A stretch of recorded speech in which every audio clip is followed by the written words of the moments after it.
Muy buenas tardes, amigos y amigas. A continuación, presentamos el reprise de la entrevista del señor presidente de la República del Ecuador, el economista Rafael Correa Delgado, desde Santiago de Chile, en la mañana de hoy. Muy buenos días, queridos auditores, televidentes. Estamos en una ocasión espectacular para poder conversar sobre temas de Latinoamérica que nos atañen tanto a nuestro país Chile como también a otros de la región. Y qué invitado más adecuado para esta ocasión es el que nos acompaña esta mañana, a quien saludamos y también le damos los buenos días. Está con nosotros el presidente de la República del Ecuador, Rafael Correa Delgado. Muchas gracias, presidente, por acompañarnos esta mañana. No, gracias a usted, Rodrigo, Sergio, Marcelo, y a través de ustedes a sus respectivos medios de comunicación y por supuesto un inmenso abrazo a nuestro querido Chile. Le presento también a mis colegas, está Marcelo Castillo, presidente del Colegio de Periodistas, y también está Sergio Reyes, periodista de la Radio Nuevo Mundo y del semanario El Siglo, que va a empezar la ronda de preguntas. Presidente, nos imaginamos que usted no solamente viene a acompañar a la presidenta Bachelet para la asunción del mando, sino también para estrechar relaciones, lazos con los países hermanos. En ese sentido estoy pensando en Mercosur, UNASUR, la CELAC, en contraposición con la Alianza del Pacífico. ¿Qué opinión tiene usted de estos organismos, presidente? Bueno, la verdad es que todas estas instancias no se han creado en contraposición a nada. Nosotros no somos contra, sino a favor de la patria grande, a favor de la integración latinoamericana, a favor del buen vivir de nuestros pueblos. Y sabemos que eso no se va a lograr con la competencia absurda, con el predominio del capital, con el aperturismo irracional, con el sálvese quien pueda, políticas que normalmente favorecen al primer mundo. Competimos entre nosotros muchas veces precarizando nuestra fuerza laboral y el sudor, incluso hasta la sangre de nuestros trabajadores va en beneficio del gran capital y de los países hegemónicos. Entonces estas son iniciativas en base a sueños, en base a ideales, en base a necesidades, ahora sí en el siglo XXI, ya no es solo un sueño de nuestros libertadores. Integrados podemos tener mucho más presencia en un mundo globalizado, pero que se busca un gran mercado, no una gran sociedad humana, y podemos defender de mejor manera los intereses de los pueblos. Por eso es UNASUR, por eso es Mercosur, por eso es la CELAC. Gracias. Presidente, nos gustaría hablar un poco de educación con usted. Sabemos que ha sido uno de los ejes importantes para usted. Ha hablado de una revolución educativa. De hecho, una de sus frases ha sido de que en caso de una crisis no se van a sacrificar los cifras o más que nada los dineros de educación. En ese sentido, y tomando en cuenta de que se está buscando garantizar en forma democrática, ética, inclusiva una educación en el Ecuador, y viéndolo en un contexto latinoamericano y para Chile, sabemos que desde 2011 hemos tenido protestas fuertes buscando la gratuidad. Nos gustaría saber cómo logramos, en definitiva, o si es factible apuntar a una educación gratuita, pública, masiva y de excelente calidad, y en ese sentido, ¿qué rol tienen los mismos actores de la educación? Profesores, alumnos, apoderados. Déjeme poner en contexto la respuesta. Ya voy a referirme al caso particular de la educación, pero usted ha dicho que en caso de una crisis se sacrificaría cualquier cosa menos la educación. ¿Cuál es nuestra política? Que ha sido criticada por gente que yo creo que algunas veces no entiende bien lo que es la economía, más aún en países con escasos recursos, en países con necesidades tan urgentes como el caso ecuatoriano y en general América Latina, ¿no? El neoliberalismo está acostumbrado a tener sus fonditos de liquidez para en casos de emergencia, vaca flaca. Yo no sé qué serán vacas flacas para ellos, pero vacas flacas para mí es la miseria que tenemos permanentemente en Ecuador, que estamos reduciendo, pero todavía tenemos. En consecuencia, nuestra política es invertir todo lo posible, maximizar el ahorro, ¿no? Y de forma óptima movilizarlo hacia la inversión e invertir hasta el último centavo. ¿Qué pasa si hay una crisis? La variable ajuste la inversión, entonces. En lugar de hacer 200 escuelas del milenio, que es lo que planificamos para este año, tendremos que hacer 100. Pero no es tener plata ociosa mientras hay tantas necesidades urgentes. Entonces esa es nuestra política que ha dado extraordinarios resultados. En estos momentos tenemos el coeficiente inversión pública, PIB, más alto de América Latina. En el 2013 superamos el 15% del PIB. Cuando yo tomé el gobierno, la inversión pública con respecto al PIB era menos del 5%. Se ha triplicado en términos porcentuales y en términos absolutos ha aumentado mucho más porque tenemos un PIB mucho mayor que hace 7 años. Entonces esa es la visión macroeconómica de la inversión pública y cómo enfrentar una crisis, ajustando esos niveles de inversión. La variable de ajuste no es tener la plata ociosa, es ponerla a trabajar de forma óptima y en caso de crisis ajustar el nivel de inversión pública. Y usted tiene razón, se ajustaría todo menos educación, porque para nosotros es lo más importante que estamos haciendo. Sin revolución educativa no hay revolución ciudadana, no hay nada. Es lo más importante, estamos haciendo muchas cosas, pero lo más importante es esa revolución educativa. ¿Y cuál es el objetivo? Nosotros creemos que no solo es el asunto, ya que ya es muy importante, ¿no? Talento humano para salir de la pobreza. Es derechos, es democracia. O sea, la base de una democracia es una educación pública de acceso masivo, de excelente calidad y absolutamente gratuita. Durante mucho tiempo, y todavía en algunos sectores de América Latina, se habla de competencia. ¿Qué competencia podían dar los niños que nacían en el subsuelo con los niños que nacían, a los niños que nacían y crecían y se educaban ya en azotea? Me explico. Nosotros tenemos escuelas rurales con 30, 40 alumnos con un maestro, cuando el mismo maestro apenas sabe leer y escribir. Pero que no nos hablen entonces de competencia con tantas desigualdades. La educación durante la época neoliberal se convirtió en una mercancía más, cuando es un derecho. El que tenía dinero se podía educar mejor que en Suiza. El que no tenía dinero ni siquiera podía ir a la escuela, porque era una ficción aquello de la educación pública gratuita. Había que pagar $25 como contribución voluntaria. Para una madre de familia con 4 chicos, no, pagar $100 era imposible. Tenía que escoger a qué niño mandaba a la escuela y a qué niño dejaba en la casa. Esa era la realidad del país. Esa realidad está cambiando radicalmente, le insisto. No es solo, ya es fundamental, el talento humano para salir de su desarrollo. Son derechos, es la base de la democracia. Queremos democracia. La base de esa democracia es educación pública de excelente calidad, de acceso masivo y absolutamente gratuita. Si no se empieza a romper la democracia desde las aulas escolares. Esa es nuestra filosofía. Aquí todos tenemos un rol en la cadena educativa. Autoridades, alumnos, padres de familia y profesores. Pero si me preguntan, lo más importante de esa cadena educativa se llaman profesores para una educación de calidad y calidez. Obviamente, los padres de familia son los principales educadores, pero en un contexto más amplio de lo que llamamos del concepto educativo. En cuanto a la educación formal, ¿no? En valores, pero también transmitir conocimiento, etcétera, en esa cadena educativa lo más importante es el maestro. Así que estamos trabajando muy fuertemente para mejorar la calidad de maestros. Este año empieza a funcionar la nueva universidad docente, especializada en la formación de nuestros maestros. Entonces, ese es el objetivo de la Revolución Ciudadana en Ecuador. Hemos avanzado muchísimo, hemos cumplido ya las metas del milenio en tasas de escolaridad, etcétera. Sin embargo, nos falta mejorar la calidad del sistema educativo. Ya la cobertura está casi al 100%, pero nos falta mejorar la calidad para tener, insisto, esa educación pública de excelente calidad, de acceso masivo y absolutamente gratuita, que para nosotros incluso es la base de la democracia. Pero todavía hay colegios privados.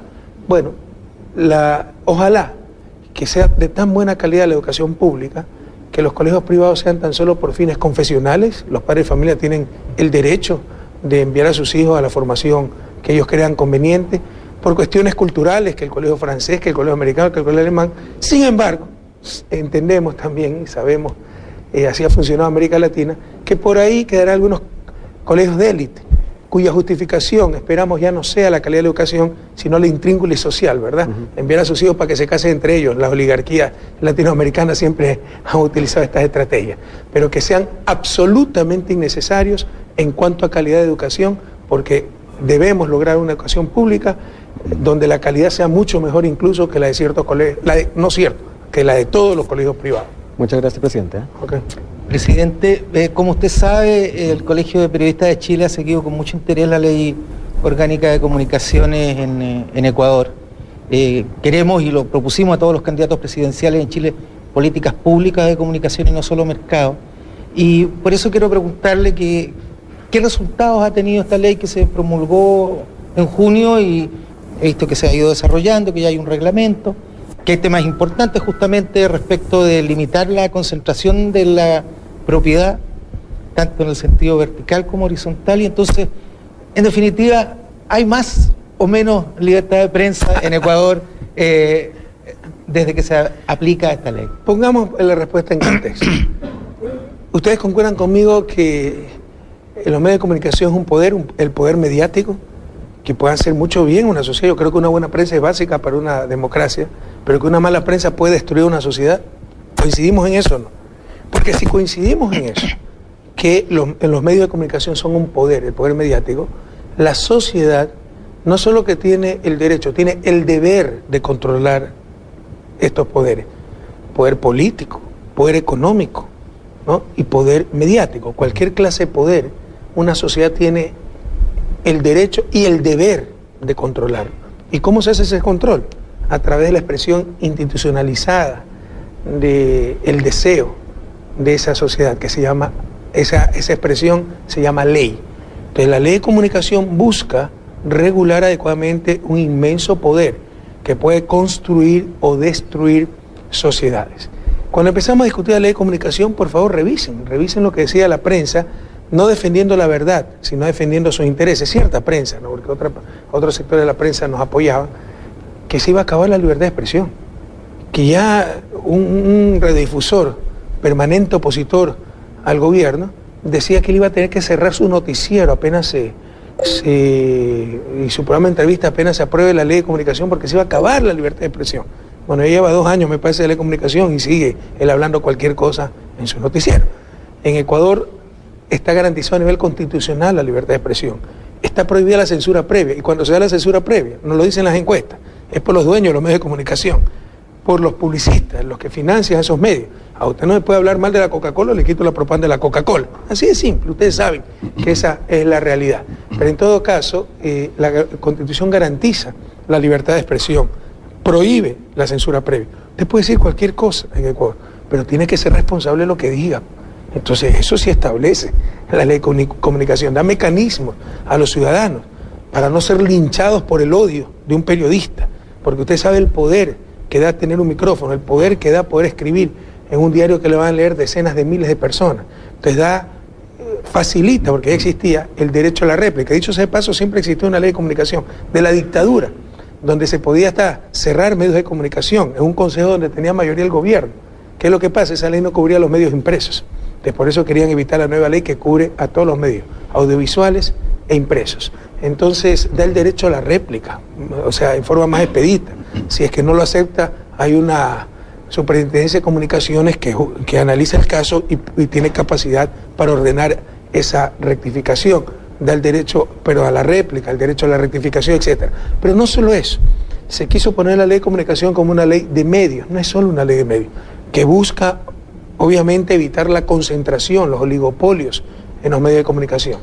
Es una ley de comunicación general, por ejemplo, fomenta la producción nacional de música, de publicidad, presentar una canción nacional para apoyar a nuestros artistas y defender la cultura nacional, porque, por favor, entiéndase, ¿no?, que con el dominio cultural viene el dominio político. Todo eso es la ley de comunicación ecuatoriana. Pero cómo la estropearon ciertos medios, como siempre. Bueno, yo creo que muchos medios de comunicación en verdad son medios de destrucción masiva, la verdad, para defender sus intereses, porque no querían ninguna clase de control ni regulación para hacer lo que les viniera en gana, como siempre han hecho. Eso ya se acabó en Ecuador. Hay una ley de comunicación que defiende no al gobierno, defiende a los ciudadanos y regula un poder claro, y tal vez uno de los poderes mayores en el mundo contemporáneo, que es el poder mediático. Y escúcheme bien, Chile querido, las sociedades no solo tienen el derecho, tienen el deber de controlar estos poderes, más aún si son poderes tan grandes que pueden destruir una sociedad. Están escuchando el reprise de la entrevista del señor presidente de la República del Ecuador, el economista Rafael Correa Delgado, desde Santiago de Chile, donde abordaron temas de política internacional. Presidente, ¿ya ha habido casos de aplicación del artículo sobre el linchamiento mediático que considera la ley? Bueno, ha habido muchos casos en que se ha tenido que interceder la Supercom ya con su capacidad de ordenar, con su capacidad regulatoria, para que se pueda dar el derecho a la réplica, el derecho a la rectificación, etcétera, ¿no? Esos casos se ha habido. Gracias. Presidente, anteriormente usted hablaba de la dependencia económica que muchos países latinoamericanos tenemos, ya sea para grandes empresas u otras entidades. Se ha hablado de dependencia primario-exportadora, con una baja industrialización. En ese sentido, usted ha planteado el cambio de una matriz a la matriz productiva, buscar una basada en sustitución estratégica, contrato preferente a la producción. Particularmente usted ha usado la frase precisa de ni el bobo oportunismo ni el bobo proteccionismo. Ni el bobo aperturismo, ni el bobo proteccionismo.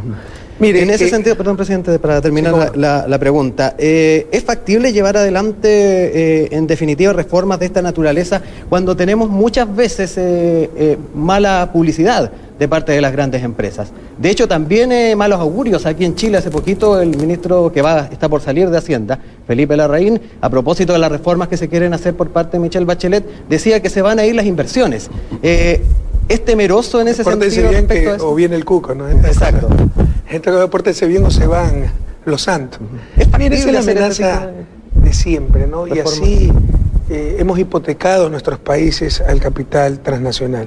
Bienvenida a la inversión extranjera, pero en función de nuestros pueblos, no nuestros pueblos en función de esa inversión extranjera. El socialismo del siglo XXI no puede negar el mercado es una realidad. Pero una cosa es mercado controlando sociedades y otra cosa es la sociedad controlando el mercado. Una cosa es la sociedad en función de ese entelequia llamada mercado y otra cosa es ese mercado en función de la sociedad. Una cosa es el capital en función de los seres humanos y otra cosa son los seres humanos en función del capital.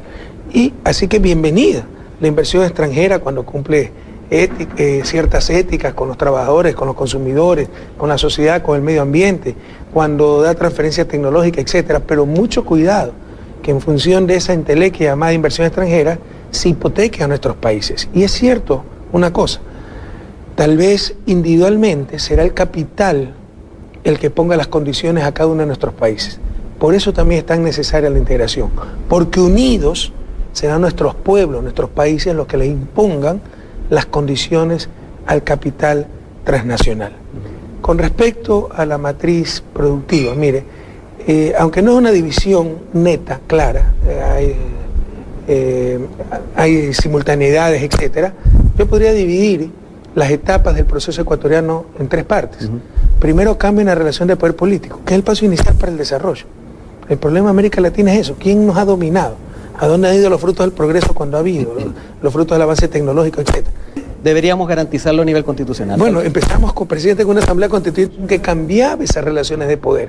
Nosotros tenemos una sociedad dominada por la partidocracia. Era un estado burgués representando solo unos pocos. Todavía no lo hemos logrado cambiar en su totalidad, pero ya es un estado mucho más popular representando a las grandes mayorías. Entonces, el primer paso era cambiar. El desarrollo es sobre, al menos inicialmente, y fundamentalmente un proceso político. También es técnico. Pero ¿de qué sirve la técnica si todos los frutos de la técnica van a unas cuantas manos? Es un proceso político, el cambio de relaciones de poder, de unas élites, sobre todo en América Latina esto es imprescindible, de unas élites a las grandes mayorías. Entonces la primera etapa fue el cambio en esa relación de poderes en función de las grandes mayorías. Lo segundo, pagar esa deuda social con lo que teníamos. Le insisto, es una simplificación lo que estoy haciendo, no para graficar, porque en verdad se daban procesos simultáneos, pero pagar esa deuda social. O sea, en Ecuador la gente se moría en las puertas de los hospitales, porque si usted tenía una emergencia tenía que llevar el hilo para que lo cosieran, no le estoy exagerando. Tenía que comprar la pastilla si no se moría. Ahora tenemos medicina gratuita, se han mejorado mucho los hospitales, los servicios públicos en general, la vialidad, la educación, energía, etcétera, ¿no? Pero bueno, básicamente se pagó la deuda social en educación, en salud, en vivienda, en mejores condiciones de trabajo. Pero ya viene la tercera etapa. Usted no puede garantizar los derechos, no puede sostener la política social por buenos que sean sus deseos si no tiene una adecuada base material. Entonces viene la parte de producción, capacidad de generar bienes y servicios. Por eso, en esta nueva etapa de gobierno, en mi elección en el 2013, la centralidad del discurso de campaña fue el cambio de la matriz productiva. ¿Cómo lo podemos resumir? Ese cambio de matriz productiva, hacer nuevas y mejores cosas, abrir nuevas áreas. Por ejemplo, forestería, estamos invirtiendo mucho en eso, maricultura, acuacultura. ¿Qué más? Sustituir importaciones. En el siglo XXI nosotros importábamos hasta papas fritas. Entonces, producir nacionalmente lo que se está invirtiendo. Fomentar exportaciones y generar mayor valor agregado en nuestra producción. Llevamos un siglo de productores de cacao. Bueno, ya es hora de exportar chocolate, no solo el cacao en grano. Esto que suena muy claro, pues es tremendamente difícil de aplicarlo en la realidad e implica toda una política integral, que incluye obviamente educación, talento humano, pero incluye también ciencia y tecnología, incluye un mejor sistema universitario, incluye becarios que van a especializarse en las diferentes áreas que requiere la nueva matriz productiva. Todo eso se está haciendo, es un programa integral, es en verdad un gran ejercicio de planificación y es el desafío, insisto, en esta nueva etapa del gobierno, diversificar esa matriz productiva, hacer nuevas y mejores cosas precisamente para sostener esa política social, a su vez fruto de la nueva relación de poderes. Pasar de un Estado burgués a un Estado popular, un Estado que representaba unas minorías, que era usufructuado por unas minorías, a un Estado representando a todas y a todos y garantizando los derechos de la población. Presidente, a mí me parece muy interesante además lo que se está haciendo a nivel educacional para que justamente las necesidades que tiene el país en el marco de este gran cambio político que se pretende hacer estén también acorde con las propuestas de carreras que se están entregando o que se van a entregar en el Ecuador, ¿no? Todo eso está coordinado. Lo que necesitamos, por ejemplo, parte clave de la matriz productiva son las industrias estratégicas, como la llamamos, astilleros, siderúrgica, refinería. Fíjense, Ecuador 40 años productor de petróleo. Todavía exportamos crudo para importar gasolinas. Ya está construyéndose la nueva refinería del Pacífico para exportar gasolina, ¿no? Atender la demanda interna e incluso tener excedentes para exportar. Pero para eso necesitamos técnicos petroquímicos. En la parte, por ejemplo, astilleros, necesitamos ingenieros navales. Entonces todo esto está coordinado, se están promocionando esas carreras en las universidades y becas de posgrado en las áreas que necesitamos desarrollar, en estos sectores que necesitamos desarrollar.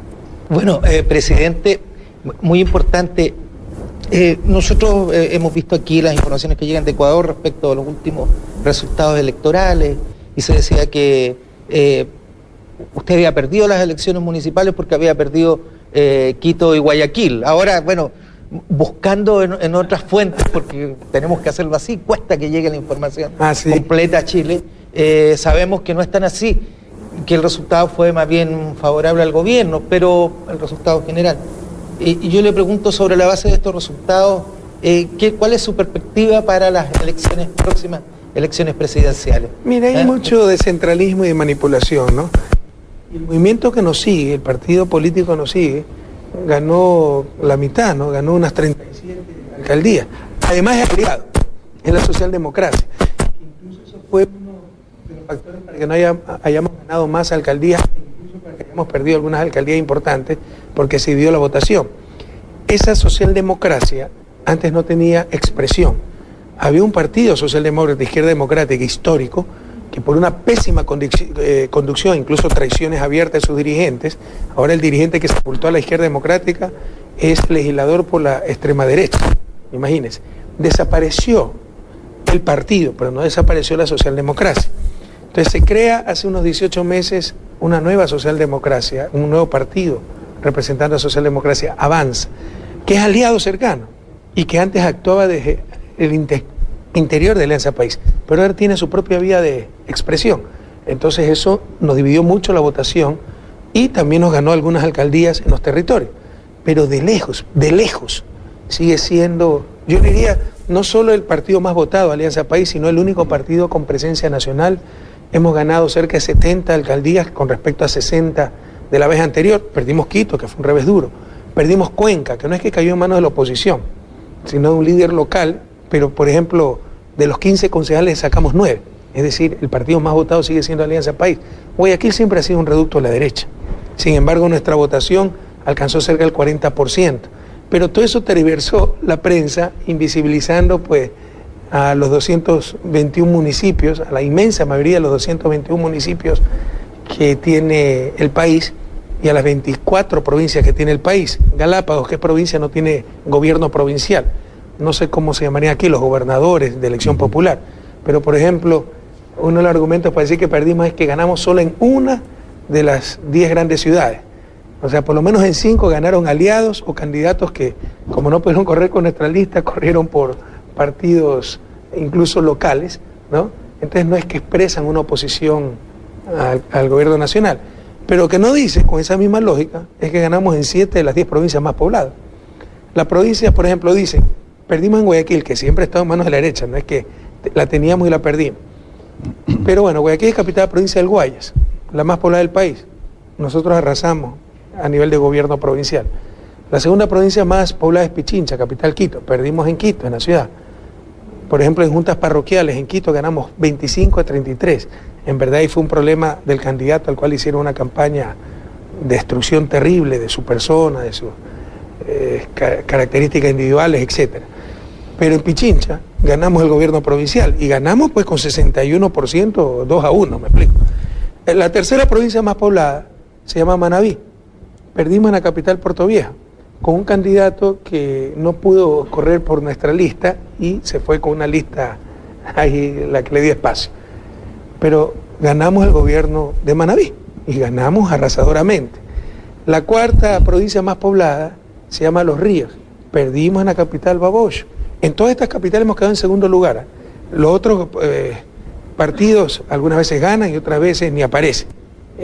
Alianza País, cuando no gana, queda en segundo lugar normalmente, ¿no? O sea, siempre es compitiendo con nosotros, contra Alianza País. Pero esa cuarta provincia más poblada, Los Ríos, arrasamos a nivel de gobierno, pero arrasamos, ¿no? A nivel de gobierno provincial, es decir, por número de votos, por número de alcaldías, por número de prefecturas ganadas, por donde usted lo vea, somos la fuerza con mucho mayoritaria de Ecuador y la que más votos ha recibido y más respaldo ha recibido en estas elecciones. Pero no ganaron en las provincias, en las ciudades más pobladas y arrasamos en las provincias más pobladas, si vamos a esa lógica. Entonces, nuevamente el gran ganador, gracias a Dios, de estas elecciones se llama Alianza País. Por supuesto, la diferencia entre el éxito de las seccionales con respecto al éxito de las nacionales, sí es grande. Por eso, por esa diferencia entre lo que hemos obtenido en el 2013 a nivel nacional con respecto a lo que tuvimos a nivel seccional, ¿no? Nos sentimos como que se hemos perdido algo. Mientras que los otros, porque esperamos, la oposición y nosotros pensábamos ganar más. Y la oposición pensaba ser arrasada, como ha sido arrasada a nivel nacional. Y como ganó algunos gobiernos seccionales, se siente triunfador.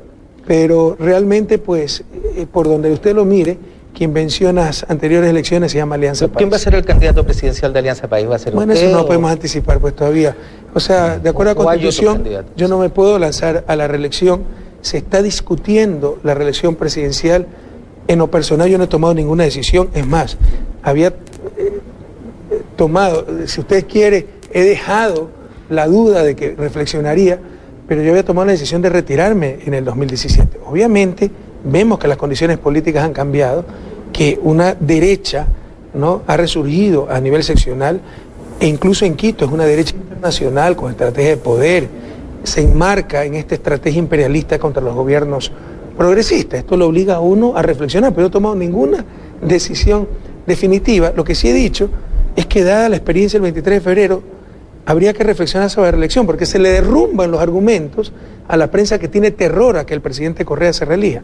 Por ejemplo, uno de esos argumentos era que lanzarse a reelección a uno le da ventaja. Bueno, fueron derrotados la mayoría de alcaldes que se lanzaron a reelección. Aquello es una gran mentira. Y por último, si dicen que yo soy el derrotado el 23 de febrero, deben ser los más contentos porque me lancen la reelección, porque nos van a ganar pues en el 2017. Pero ellos saben que es una gran mentira lo que están diciendo, que las lógicas seccionales son totalmente diferentes a las lógicas nacionales. Entonces lo que se ha dicho es que, bueno, el país debe debatir sobre la reelección, pero solo proponer un debate, ellos supuestamente que defienden la libertad de expresión, ya los pone a temblar e incluso quieren impedir un debate. Presidente, bueno, sabemos que son muchas las preguntas que nos quedan pendientes. Usted tiene que ir al Congreso Nacional, de Radio Universidad de Santiago, el Colegio de Periodistas, Radio Nuevo Mundo, Semanario del Siglo. Le agradecemos esta conversación sostenida esta mañana. Esto fue un aporte de la red Habla Ecuador, con el reprise de la entrevista del señor presidente de la República del Ecuador, el economista Rafael Correa Delgado, desde Santiago de Chile, en la mañana de hoy.